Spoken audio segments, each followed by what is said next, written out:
Hello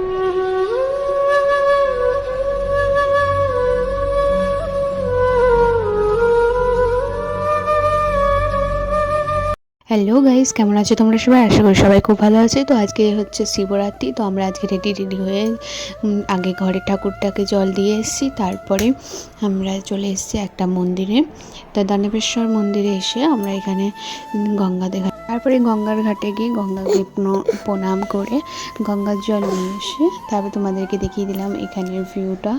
তারপর হচ্ছে আমরা এখানে বাড়ি থেকে ফল বনিয়ে নিয়ে যাই নাই, তো এখানে সেই বনিয়ে নিয়েছি, রেডি করে নিয়েছি। তারপর তোমাদেরকে বাবার দর্শন করিয়ে দিলাম। আর এই তো একদম ফুল মস্তি, এর মানে কোনো ইয়ে হবে না, আজকে খোলা পেয়েছে অনেক যাচ্ছা তাই অবস্থা।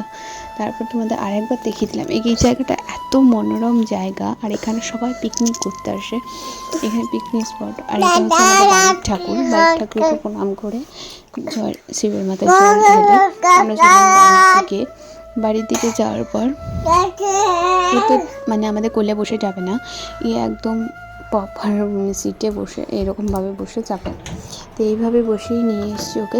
তারপরে এখানে মা বাড়িতে এসে শিবের ব্রত কথা পাঠ করলো, তারপরে আমরা প্রসাদ নিয়ে উপোস ভঙ্গ করলাম। তারপর আজকে ব্লগটা এইটুকুই। সবাই ভালো থাকবে, সুস্থ থাকবে, তোমাদের সেবা